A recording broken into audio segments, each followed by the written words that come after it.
On the constantly stormy planet of Windhaven, elite messengers take to the skies using flying rigs made from the remnants of an ancient starship. But who deserves to wear the wings? George R. Martin is one of the world's best-selling novelists, and Lisa Tuttle is a multi-award-winning author and a regular critic of new SF and fantasy work. Back in the 1970s, they collaborated on stories in Analog magazine, which were later extended into a fix-up novel. Welcome to episode 135, and welcome to Windhaven, where flyers take up their wings to determine the fate of a world.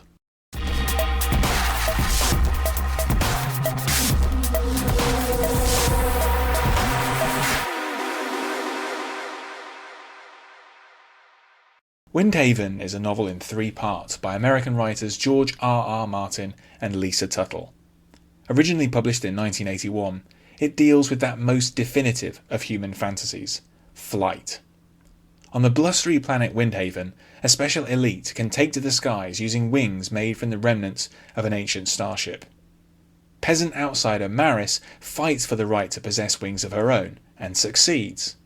What goes up must come down, however, and Maris struggles with the definitive human nightmare, falling.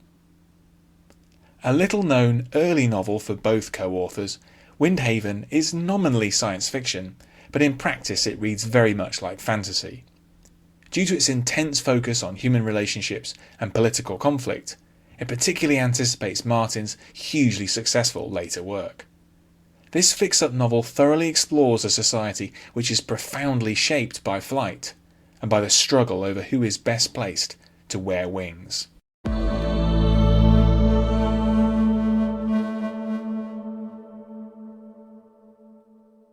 Windhaven comprises 3 tightly linked novellas, 2 of which had been published previously. The Storms of Windhaven was originally published in the May 1975 issue of Analog Science Fiction and Fact. It won the 1976 Locus Award for Best Novella and was nominated for the equivalent Hugo and Nebula Awards. One Wing was originally published in the January and February 1980 issues of Analog. It was also nominated for the Hugo Award for Best Novella. The Fall was written specifically for the novel version, along with the prologue and epilogue, which create the sense of a more cohesive overall story. Martin and Tuttle intended to extend Windhaven into a trilogy of novels, with the second volume to be titled Painted Wings, but this never came to pass. Early on, Windhaven does explicitly situate itself as science fiction. The people of the planet are shown to be the descendants of the crew of a starship, which made a forced landing hundreds of years earlier. Over the succeeding generations, the technology and culture of the vessel were lost to time. By the point at which the novel begins, only one remnant remains. This is the almost indestructible, flexible material used to build the wings, which have long since become the critical invention holding Windhaven's society together. This situation persists because of the planet's unique characteristics. It's an ocean world, dotted with a number of mostly tiny islands. This is one of the few aspects of the novel that recalls Le Guin's Earthsea series. While ships and sailors are present, long-distance journeys are rarely attempted due to the rough seas and the abundance of hostile marine life. The planet's almost constant strong winds encourage the use of wings. Flyers become the critical lifeline between islands populated by landbound and their landsmen masters. When the novel opens, Windhaven societies become rigid and bound by tradition. Crucially, the status of flyer is hereditary. Maris secures her wings only temporarily and only due to a loophole in the system. She becomes a crusader for a meritocratic system, which is at the centre of the first novella. The following 2 stories deal with the consequences of her success, which, it's fair to say, are not uniformly positive. Windhaven is a novel that's principally about change.